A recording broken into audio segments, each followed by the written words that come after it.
நிலவாசல் திறக்காம கோலம் போடாம பிரம்ம முகூர்த்த தீபத்தோட 20வது நாள் இன்னைக்கு புதன்கிழமைங்க. எப்பவும் போல நாள் 4:30 மணிக்கு ஸ்டார்ட் ஆச்சு.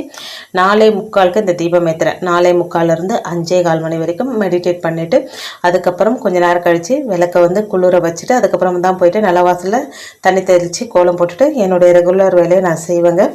ஒருத்தங்க கமெண்ட் பண்ணியிருந்தாங்க, வாரத்தில் ஒரு நாளாவது குளிச்சுட்டு இந்த தீபத்தை ஏற்றலாமே அப்படின்னு சொல்லி. ஒரு நாள் மட்டும் இல்லைங்க, உங்களால் முடியும் அப்படின்னா தினமுமே குளிச்சுட்டு கூட இந்த தீபம் ஏற்றினா இன்னுமே அதுக்கு பவர் அதிகம் தாங்க. ஒரு சிலர் கேட்குறாங்க இல்லைங்களா, நிலவாசல் திறக்க பயமாக இருக்குது, வெளியே போயிட்டு கோலம் போட பயமாக இருக்குது, அப்படிப்பட்டவங்களுக்கு இது ஒரு ஆப்ஷனல்.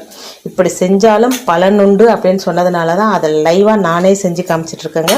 எனக்கு இதுக்கு என்ன பலன் கிடைச்சது அப்படின்றத கண்டிப்பாக உங்களோட நான் ஷேர் பண்ணிப்பேன். தீபம் ஏற்றி வச்சு பக்கத்தில் ஒரு கிளாஸில் தண்ணி வச்சுட்டு மெடிடேட் பண்ணி முடிச்சதும் அந்த தண்ணி குடித்து முடிச்சுட்டு நம்ம வேலையை நம்ம செய்யலாங்க.